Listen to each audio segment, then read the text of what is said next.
National Renewable Energy Laboratory. Today's webinar is focused on the Nuclear Reimagined and Meeting Clean Energy Goals, why NGOs care about the Clean Energy Ministerial NICE Future Initiative. Before we begin, I'll quickly go over some of the webinar features. For audio, you have two options. You may either listen through your computer or over the telephone. If you choose to listen through your computer, please select the mic and speakers option in the audio pane. If you choose to dial in by phone, please select the telephone option, and the box on the right side will display a telephone number and audio pin you should use to dial in. If anyone's having any technical difficulties with the webinar, you may contact the GoToWebinars help desk at 888-259-3826 for assistance. If you'd like to ask a question, we ask that you use the questions pane where you may type it in. Also, the recording of today's presentation will be added to the YouTube at the link provided on the slide. Today's webinar agenda is centered around a presentation and panel discussion from our expert panelists. Before we launch into the presentation, I'll provide a quick introduction of today's speakers.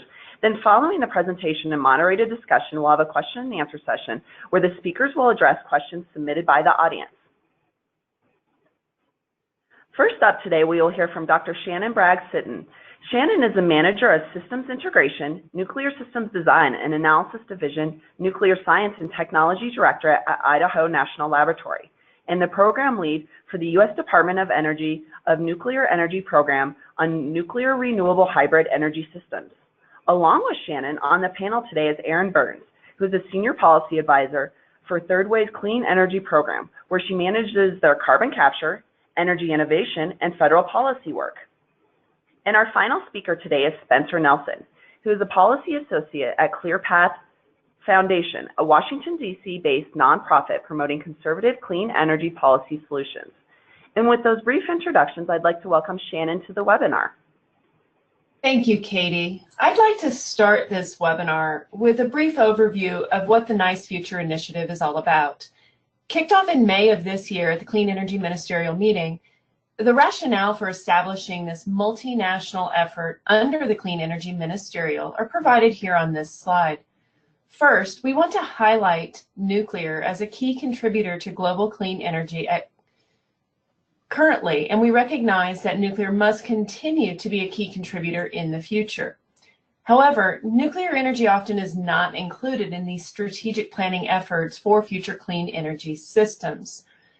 Hence, the US, Canada, and Japan recognize the need to establish a clear dialogue on the role that nuclear can play alongside other contributors to clean energy across all energy sectors, including the electric sector, but also in the industrial and transportation sectors as well. The NICE Future Initiative will establish and begin this dialogue across these three sponsoring countries, as well as the other countries that join the effort, with regard to the role that nuclear energy can play in bolstering economic growth, energy security, and energy access, as well as environmental stewardship. These efforts will elevate the topic of nuclear energy into global energy policy discussions among both nuclear as well as non-nuclear audiences.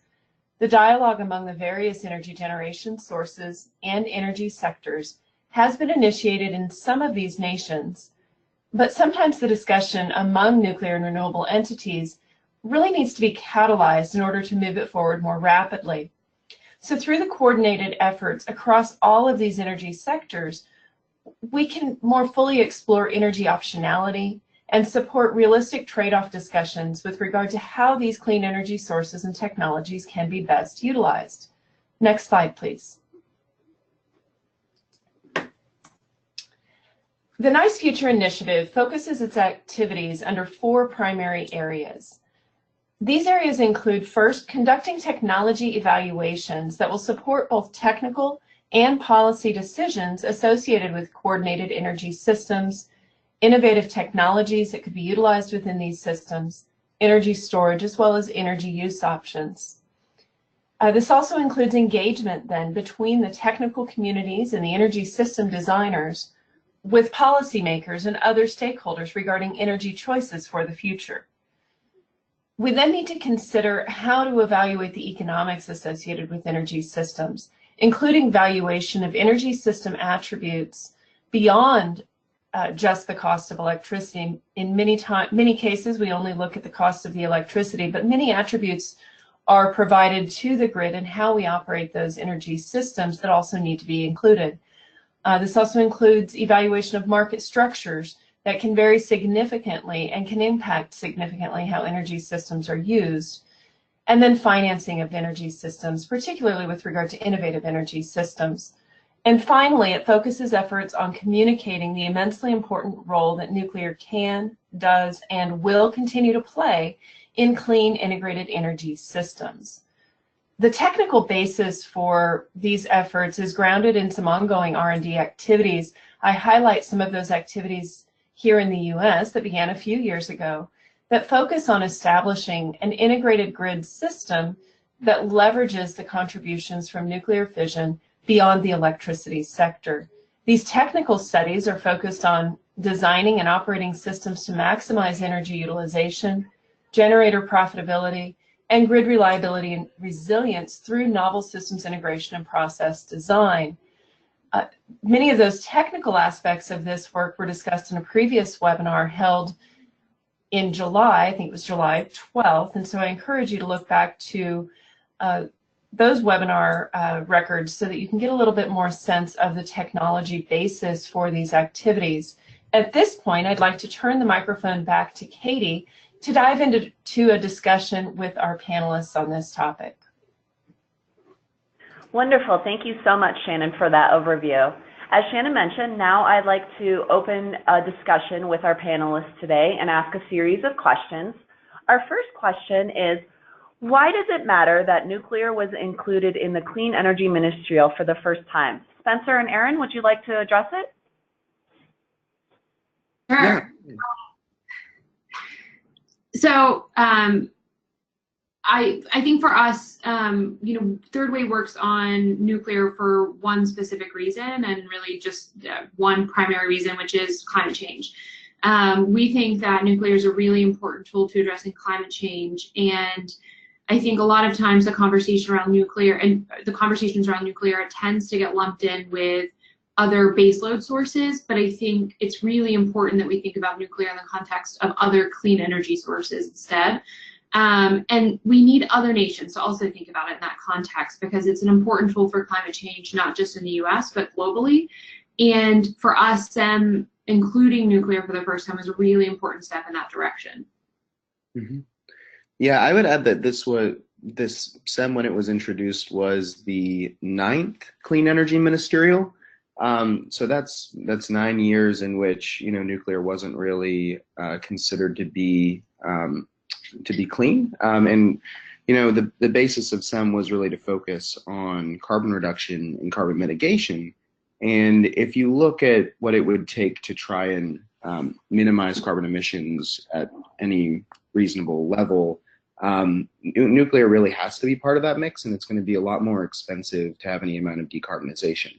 And I'll also add that just from a general affordability perspective, it's really great to have resources that are dispatchable and can act as baseload. ClearPath only works on dispatchable low carbon technologies, and nuclear is definitely one of the largest of that from both a national and global perspective. Yeah, I mean, to build on what Spencer said, for us, climate change is this wildly urgent, very difficult problem, and it didn't make any sense to see the US or any other nation taking nuclear off the table as a potential option to addressing that.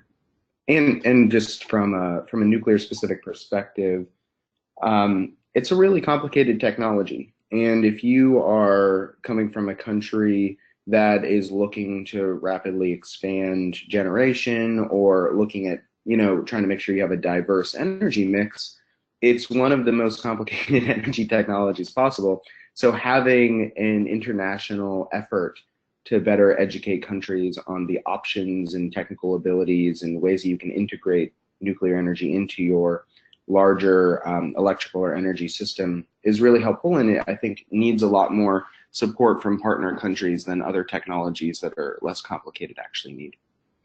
Definitely, and I think in addition to it being important that SEM included this, that the nuclear was included in SEM, and that was really public, I think it was really important to have folks who work on nuclear, both from the technology side, the advocacy side, policy and governments, talking, at SEM, talking to folks who work on other clean energy sources and those connections. And I think both Spencer and I, when we were there, it was really interesting to see those connections happen in real time. And, there were discussions about meetings that they should have, that these folks should have as a follow-up. And, a lot of them hadn't met each other. So I think that those ties between the two communities were really important. It was important for nuclear advocates to think of themselves in that frame as well.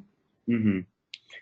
And Aaron, I don't know, Aaron and Shannon, I don't know if y'all would agree with me on this, but I think a lot of times folks think that nuclear is stuck in the past and that it hasn't really changed since the 70s. But there's a lot of really exciting things happening. And if we're not talking about them on the global stage, then they're not going to be able to get out there. And there are a lot of really interesting companies and concepts that are being pushed, and that's a large basis of the Nice Future initiative. Definitely. Great, thank you for addressing that first question. Our next question is, what role did ClearPath and Third Way play in launching the Nice Future initiative? Spencer, do you want to start us off with that? Yeah, definitely. I would say that historically there's not a lot of role from civil society and external nonprofits in supporting nuclear energy. As I'm sure most of the participants know, there are a lot of NGOs and nonprofits that really support renewable energy and work really hard at that. So when it comes to launching the Nice Future initiative, we thought it was really crucial that there was participation from civil society to show that this wasn't just a government-driven solution. So to that end, both ClearPath and Third Way went to SEM in Copenhagen. We hosted a great event, and with a discussion with Shannon was also on the panel to talk about hybrid energy systems, about the future of nuclear. We also produced some different content and videos to go along with it. We wanted to really demonstrate that nuclear is not just about utilities making money. It's really actually about having a long-term, low-cost solution to decarbonization.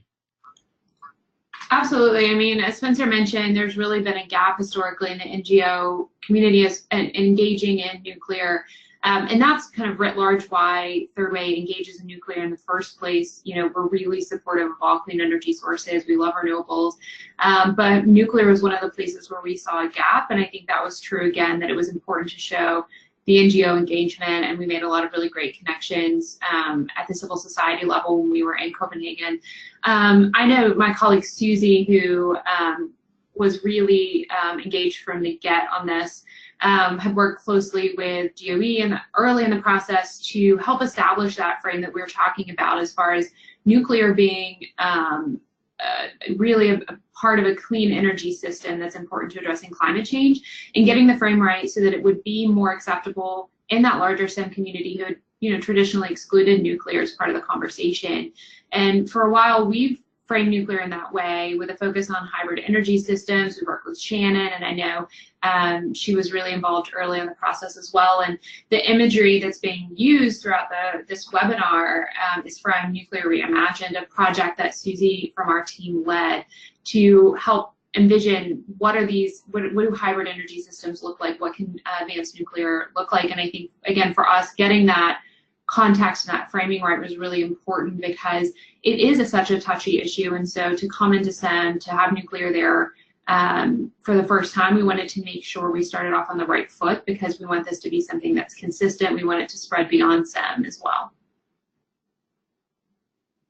Yeah, and I would add that we also wanted to make it a little bit more public. I found that a lot of the SEM activities and events were mostly focused on the government, for government-to-government interaction, which is fine because that's the basis of SEM. But we also wanted to create more of a public event that could allow outside folks to come in and talk about nuclear and what it means to them as well. Especially because not a lot of folks are talking about nuclear and the nuclear option in Europe, especially, which is where SEM was last year. Definitely. Great, thank you both. Erin, for our next question, what are some of the applications of advanced nuclear technologies? So again, I would point to the imagery that we're showing here is kind of touches on several of those. So beyond power generation, we can use it to decarbonize certain industrial processes. We're about to release a paper that looks at industrial emissions, which is a really tricky sector, but about 1/5 of US emissions, and there isn't one specific technology that's going to decarbonize those, but advanced nuclear can play a really important role. I think there's an image that, not this one, but the one a couple back, I think, showed that how nuclear can be used, or advanced nuclear can be used for desalination. At the event that Spencer mentioned that Third Way and ClearPath hosted in Copenhagen, we had someone from Finland who talked about district heating and nuclear. And so it's a much broader range of applications than just power generation. It also is really scalable. So one of the scenarios, I think the very first one, is an Arctic community where a community we've already started to engage with, where you could have a micro reactor that's 1 or 2 megawatts that could power a village or two, and provide a clean power source that's reliable instead of something like diesel. So it's in the power generation sector, it's also really scalable and really flexible. Mm-hmm. Great, thank you both. And I just want to pause for a second and remind our audience at any time, if you'd like to submit a question using the question pane, we will be wrapping this webinar up today at the end by taking questions from the audience. So as we continue, our next question is, how can these energy systems be successfully integrated into communities, and what would that look like? So I mentioned the Arctic community. I think we wanted to, Reimagined, start to really think about what it looked like to integrate these systems into communities, into different applications. And we think, and this is really, Susie is kind of leading the charge on this broadly, but early, well thought out, well planned community engagement is absolutely key. I think we've seen historically with nuclear that not prioritizing that can hurt long-term success with the technology and lead to a lot of problems down the road. And I mentioned the Arctic community. Susie and Spencer were actually both up in Alaska not too long ago. And Susie's already started to work with some of the early adopter communities who are actively interested. And I think that that's really important, that kind of buy-in, using best practices to get community buy-in, not going in a kind of top-down approach, is really important to the success of advanced nuclear deployment. Yeah, I totally agree. If you think historically, most of the nuclear development companies have been, either arms of the government or have been utilities closely working with government. And as a result, there hasn't been as much opportunity for communities to actually learn about how nuclear operates, how it impacts them. And that doesn't work in the modern era. People want to know what's happening. They want to be involved in the political process, both, here in the US, but then also internationally. And people feel that they have that understanding of renewable energy. And if we don't have that type of engagement, it's just not going to work long term. When you're building a nuclear reactor, you're typically looking at a lifetime of 60 years, and that's a decision that any community that's going to be hosting a nuclear reactor should be totally bought in on. Definitely, and I think Spencer and I both work in the policy space, and specifically at the federal policy level, and I think that we've seen the repercussions through federal policy of poor community engagement in nuclear, but also some other technologies. And I think it's something that is really important. It's a value of ours as an organization to do good community engagement. But I also think, just practically speaking, it's the best way to have successful technology deployment, because you do end up with all these ripples afterwards if you don't start out in engaging the community in a productive, collaborative way. Mm-hmm. And I would also plug, if you're interested in this, definitely follow up with Susie. She's like amazing on this and so thoughtful and really at the cutting edge of a lot of it. Yeah. I would also point out that one of the nearest term advanced reactor developments that's going on, at least in the United States, is NuScale, which is a small reactor that's going to be built in southeastern Idaho. It probably won't be built until 2025, but they're doing active engagements with various communities that would be receiving the power right now to make sure that there's really open dialogue about what that means to be working with nuclear energy. So we're happy to see that some of the utilities that are going to be developing advanced nuclear are already looking at better community engagement. Shannon, because you're out there, do you have anything to say about the NuScale community engagement process or any of that? Absolutely. The NuScale project with the Utah Associated Municipal Power Systems, or UAMPS, is really exciting here for the laboratory because it engages so many municipalities in the region that would be receiving power. So they have done a very good job of going to public meetings, talking to them about nuclear, talking to them about the reliable and resilient power that it can provide, and starting those conversations with a number of different communities, and those have been fairly successful. Part of this also is that the Department of Energy is also involved in these efforts in supporting this work, and so that gives confidence to those communities that the project will be built, that this is something that will be reliable and secure power for them. I would also add that in working with UAMPS and NuScale, we have proposed that one of those modules within this 12-module plant will be dedicated to research. So we are laying out research, development, and demonstration opportunities that would be demonstrated within that NuScale module. One of the very first things that we would implement within that is a demonstration of integrated or hybrid energy systems. So demonstration of how we can utilize the heat from that plant to support industrial processes such as hydrogen generation or water desalination. And the very first module within that plant would be dedicated to research. Details are still being worked out, but that's something that all parties are very interested in and very excited about. Just a small correction, the first module is planned for operation in 2027. So that's when we're looking for opportunities to be demonstrated.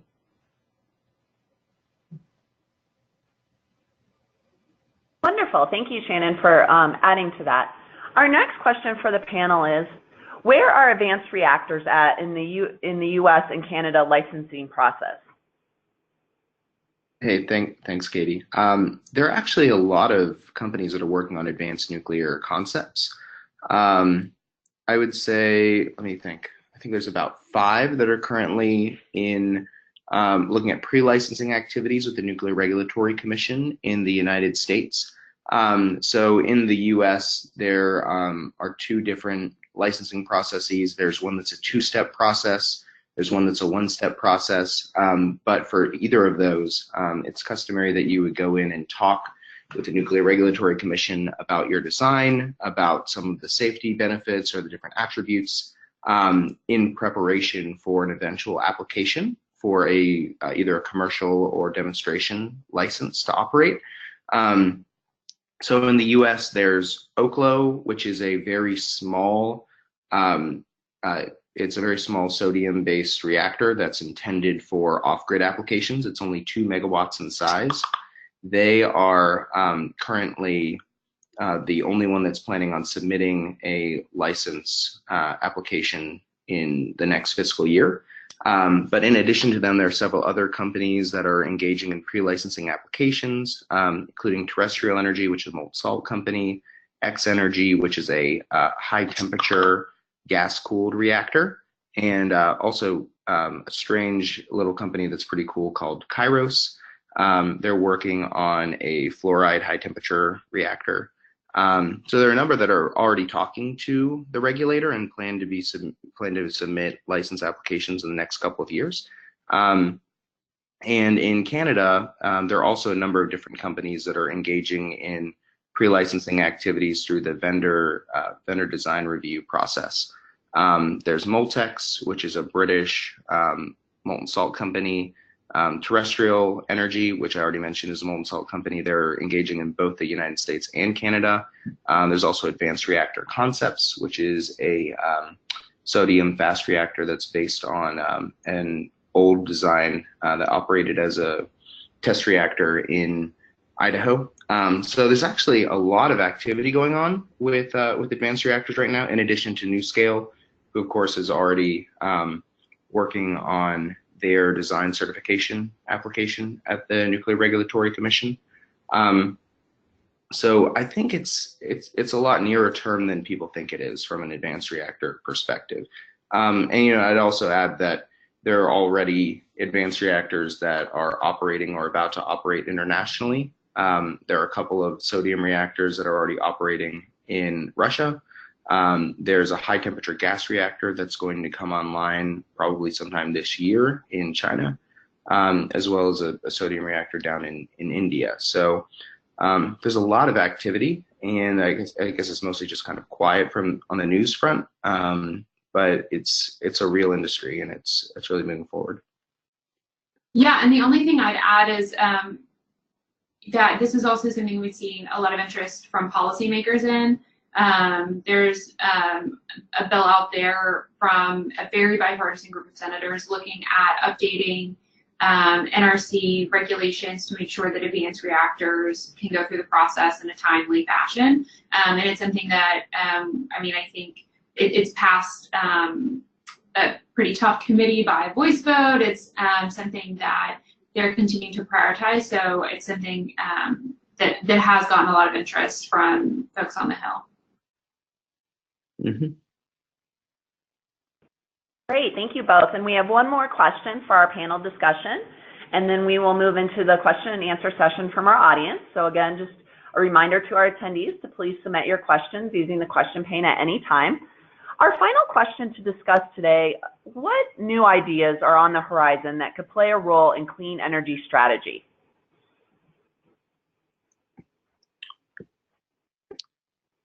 Well, I would say there's a lot going on, and some of this is kind of related to the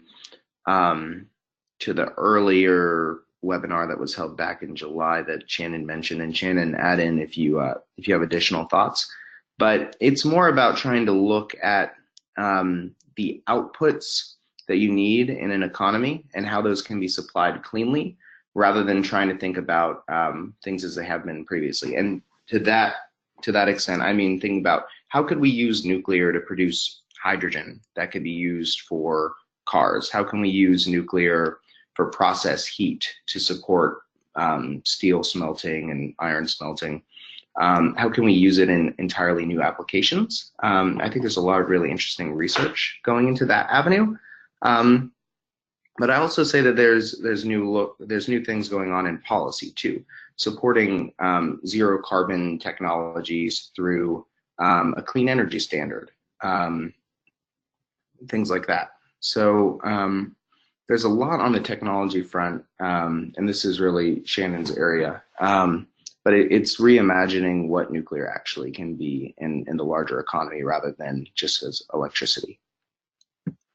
And yeah, I'll go ahead and jump in here as well. Thank you, Spencer. When we think about future energy systems, I've started to think about that as reimagining our energy systems, not just nuclear, but reimagining how we utilize these vast resources that we have. So Spencer mentioned a couple of things that we're looking at. We're looking very hard at hydrogen and how hydrogen can be produced in a clean fashion by using excess heat from nuclear generation. That hydrogen can go into fuel cell vehicles, but it can go into a number of other things as well. It could be used for biofuels upgrading. It can be used in the steel manufacturing process to produce steel in a different manner than the traditional, but produces steel in a much cleaner fashion with fewer emissions. And it's also about utilizing our carbon resources differently. If I look at the US in particular, the US is a very carbon-rich country. So we don't want to just leave that resource there and say we don't want to burn it anymore, but instead we want to utilize those carbon resources differently, converting that carbon into higher value products, higher value consumer products that we use every day. Plastics, for instance, are a great example of what we can better utilize that feedstock to produce. And Spencer also referred to new process design. We're thinking about how we can reinvent some of these processes to take advantage more directly of the heat and electricity provided by these clean energy systems. And I'll even go so far as to say we're thinking outside the box to how and if we might be able to take advantage of the radiation environment within reactors and even utilize that within new process design. That's much further afield than some of these other technologies, but we're trying to be very creative and innovative on how we use every bit of energy we have out of these clean energy systems. And I would also add that how we design systems and how we utilize this energy will look extremely different based on where these energy systems are located. What are the regional resources? What are the regional industries that need to be supported? What are the communities like? How large are those communities? What are the grid infrastructures available to plug into? All of these things can have a very large role in what an optimal energy system, an optimal clean energy system might look like.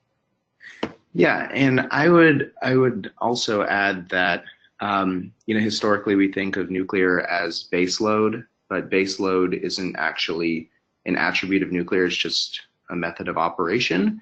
And if we're going to have higher renewable energy penetration in future electricity systems, we're going to have to look at potentially, oversupply of renewables at some times, and when the wind isn't blowing or the sun isn't shining, when nuclear could be dispatched more.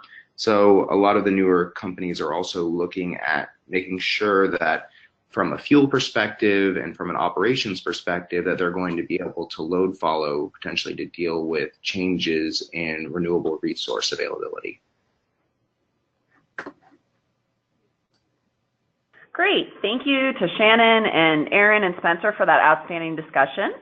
As we shift to the question and answer, I would just like to remind our attendees to please submit the question pane using submit their questions, using the question pane at any time. We've had some great questions from the audience that we'll use the remaining time to answer and discuss. Our first question today for the group is, how can we do more to expand these very important conversations about nuclear energy to others outside the nuclear sector?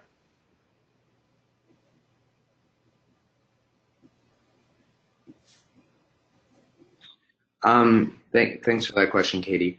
As I mentioned earlier, it's historically been a pretty close conversation between governments and utilities to produce nuclear power. But we need to talk a lot more about the other aspects of nuclear energy. The fact that it's really beneficial to have a highly reliable source of energy, no matter what the weather is. The fact that we have a technology that's very clean. So getting engaged with environmental NGOs is definitely a priority from ClearPath's perspective, as well as trying to talk to other groups that really haven't been as involved. So we talk with a lot of different business groups here in DC. We try to talk to national security groups about the benefit of having a civilian nuclear fleet. And we also talk about generally the importance of having jobs that are high paying, that are high skilled from a general workforce perspective.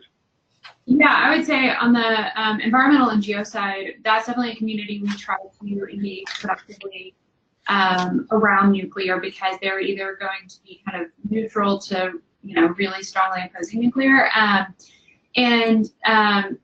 Part of that is just having really honest conversations. And we thought a lot about this a few years back when we were starting to figure out a more structured engagement plan for environmental NGOs at the federal level. And I think there are a few important things that we learned, including, just being really open and honest about this. I mean, we can be honest about the shortcomings of nuclear. I don't think it's helpful to go in and, berate them with facts, for example, even though those are really, really important.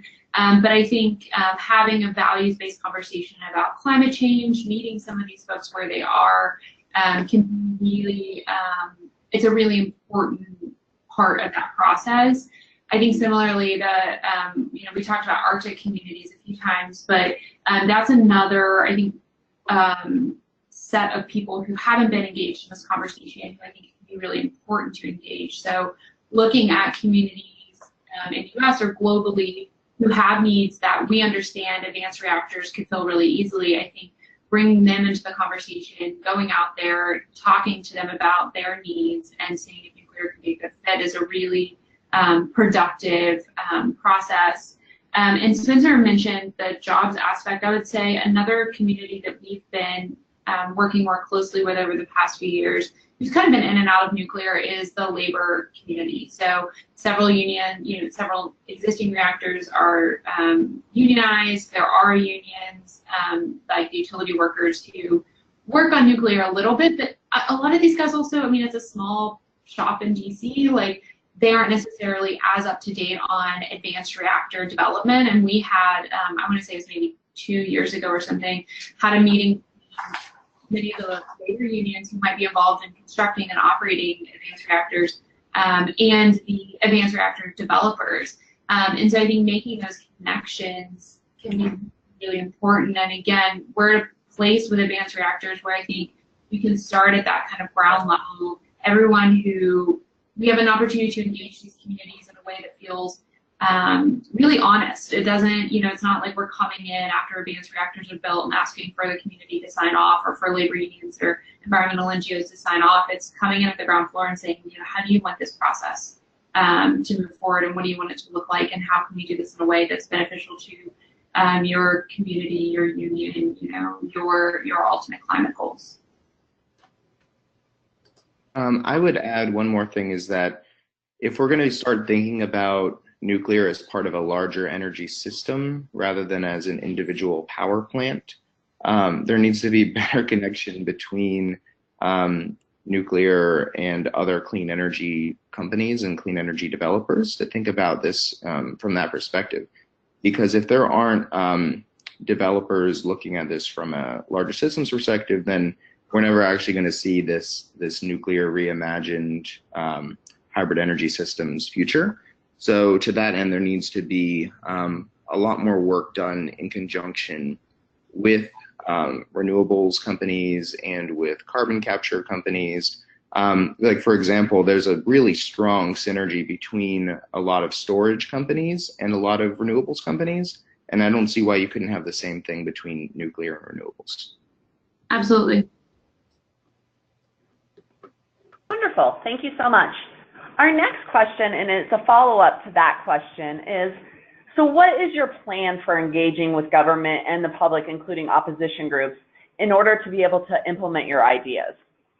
So we talked a little bit about the climate NGO side, or government. I take that writ large, and we go into offices on the Hill who are pretty openly anti-nuclear, and we do that regularly. And I think there are a few really important things. I think starting with that values-based conversation on why we're doing it. I mentioned at the beginning that Third Way started working on nuclear for really only one reason, and that's climate. I think starting with that kind of value-based conversation to understand that the only reason we're doing this is climate, or that's our kind of main motivating factor. Obviously, there are other things that we work on as well around nuclear, but that conversation, the kind of understanding, one of the things that we've started to do more publicly is, we really support renewables.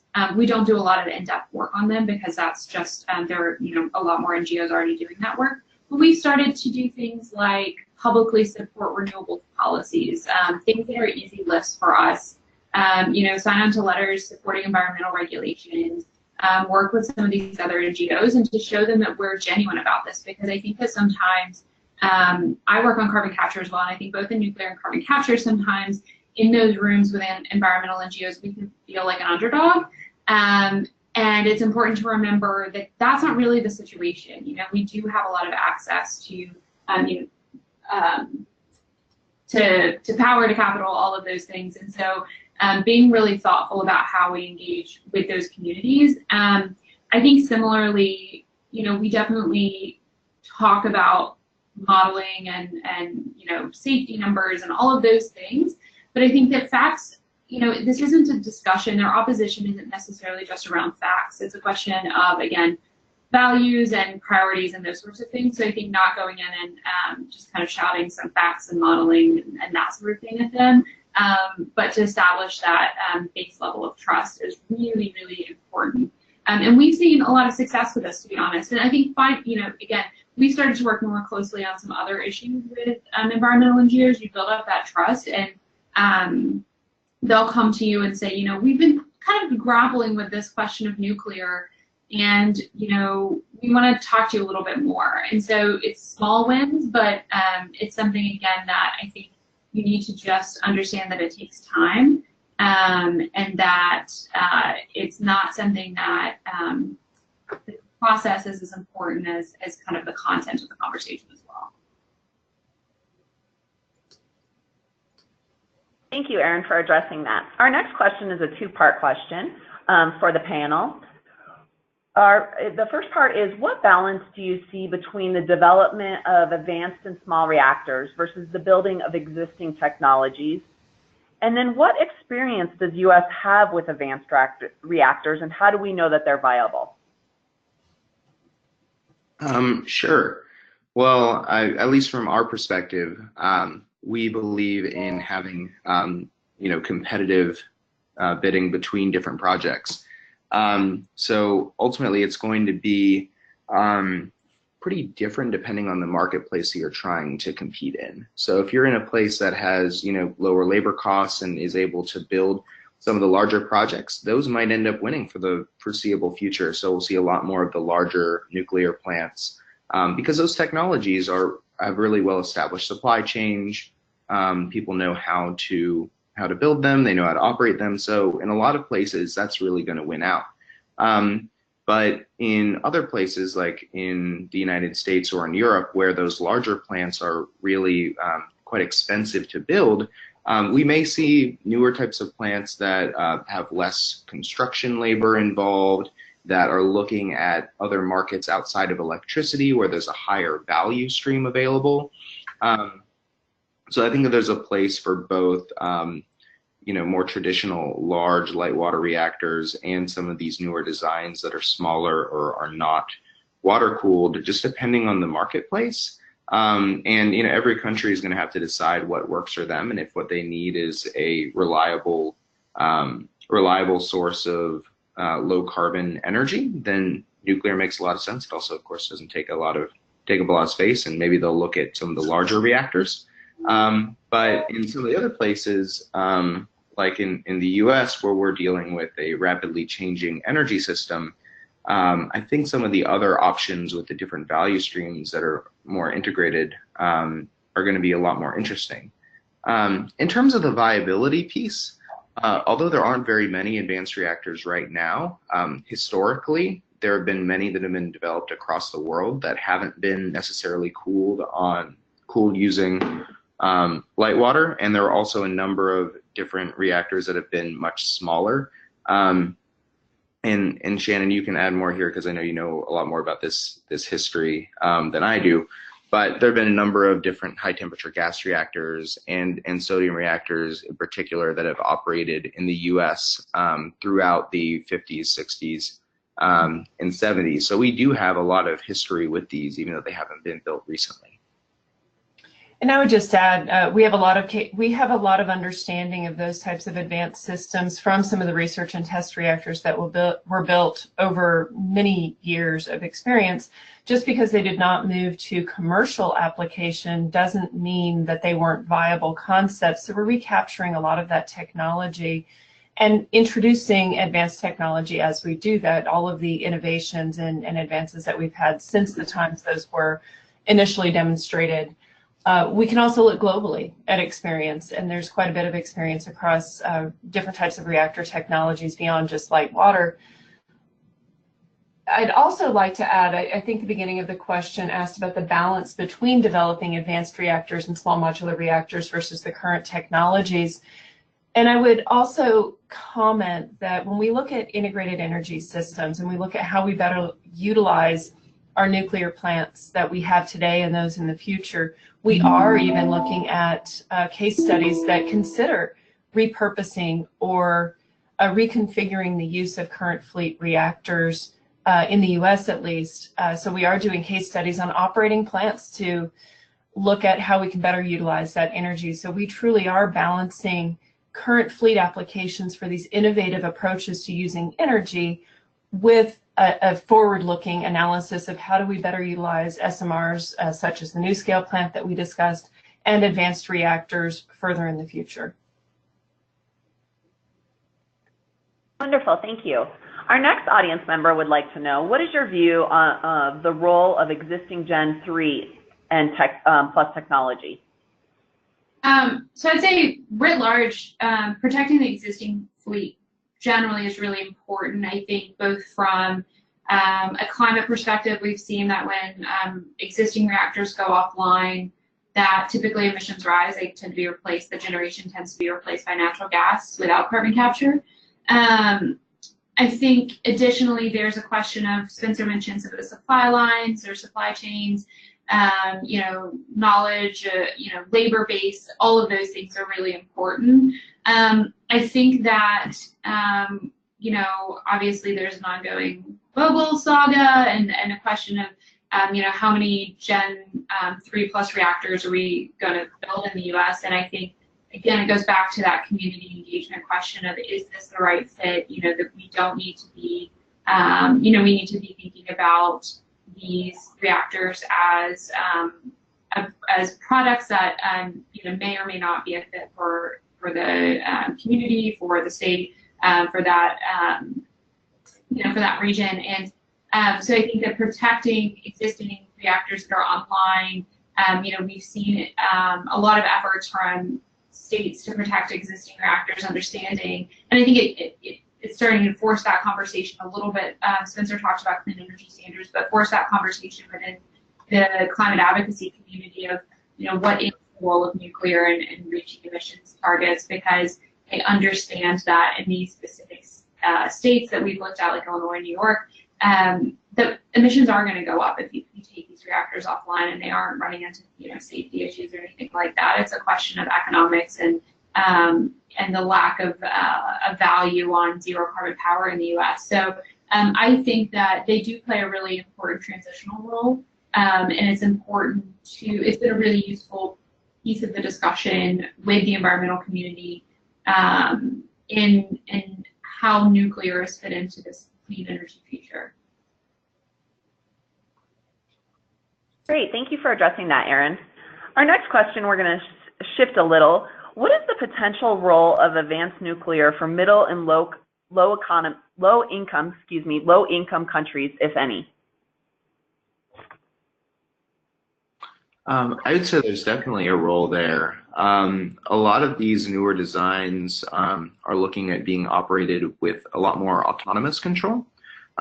So if there's less operator involvement, then you could potentially operate a plant with fewer people who have STEM, which actually allows countries to get up to speed much more quickly. At least in the US, it took a couple decades before we were operating our nuclear plants really, really well. So if you're able to have a plant that's operated on its own a lot more and has a lot more passive safety systems that rely on active operator control a lot less, that's really going to be a benefit, and it's going to allow you to have more nuclear a lot faster. So I'm really excited about the potential of some of these newer systems for the role that they can play in terms of being more accessible to countries that don't have a long history in nuclear. Definitely, and I think you know, lower income countries are going to choose the cheapest energy source. You know, a lot of them care a lot about climate change, but that only goes so far when you can't provide consistent electricity to the majority of your citizens.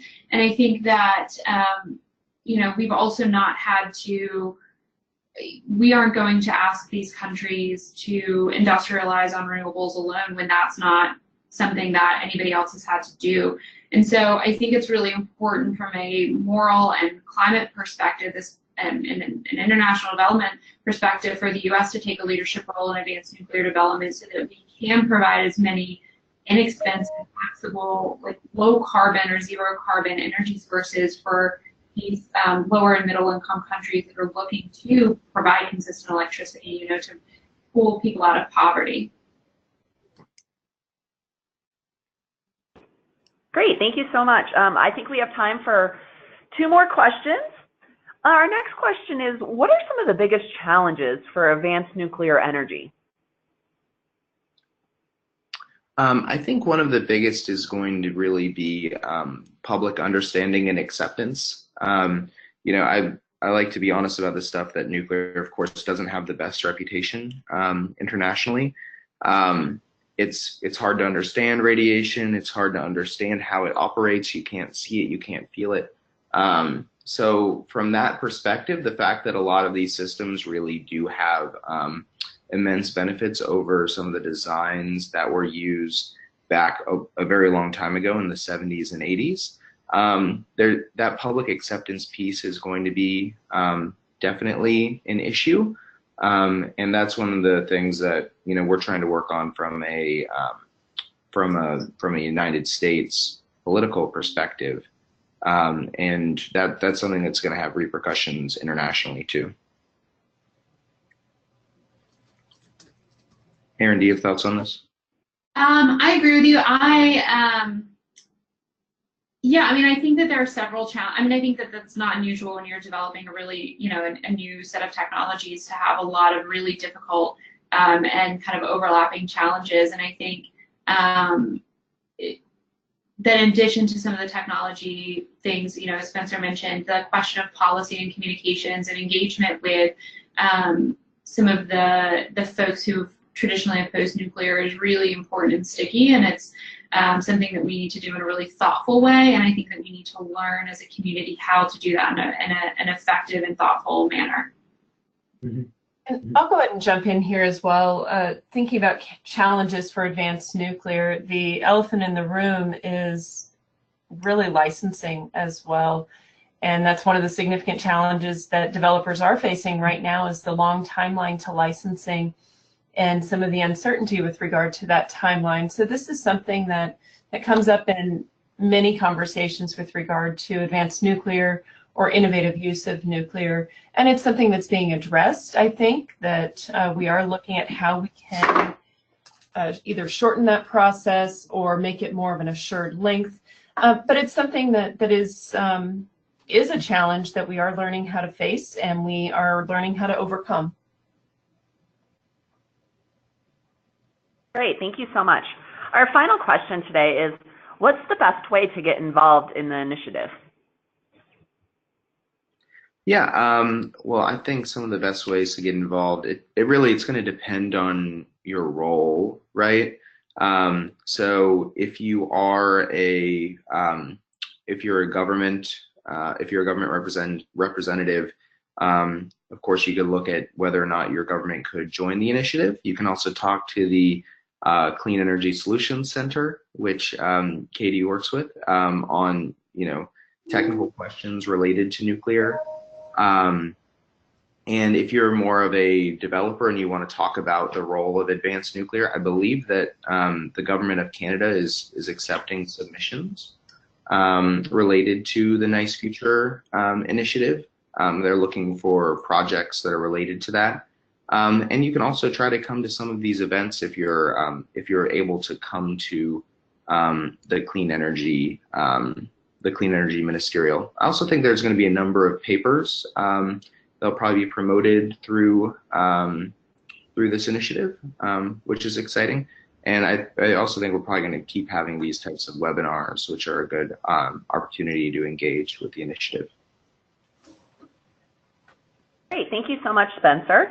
And thank you to Shannon and Aaron as well for that informative Q&A.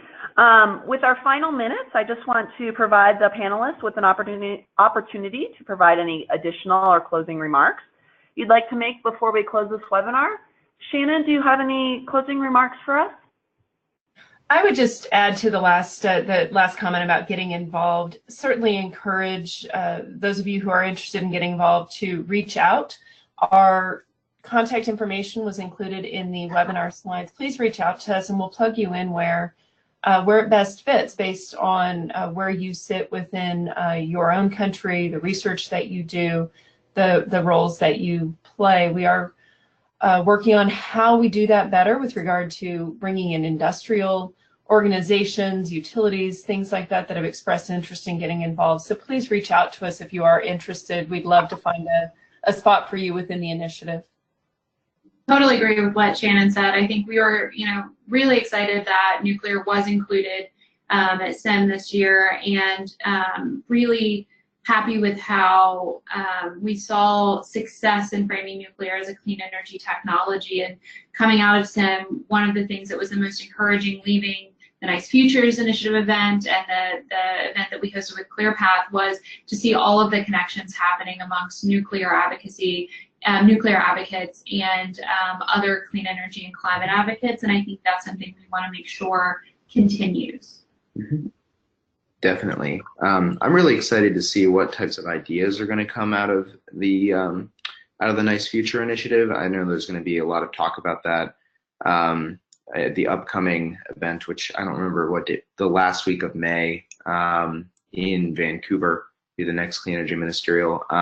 So there's going to be, now that this is launched, there's going to be a lot more engagement from interested utilities and companies that want to learn more and partner. So I'm just really excited to see the new partnerships that are going to come between countries that might not have been possible without this initiative. Great, thank you again. I'd like to extend a thank you to all of our expert panelists and to our attendees for participating in today's webinar. We very much appreciate your time and hope in return that there were some valuable insights that you can take back to your ministries, departments, or organizations. Please enjoy the rest of your day, and we hope to see you again at future NICE events. This concludes our webinar.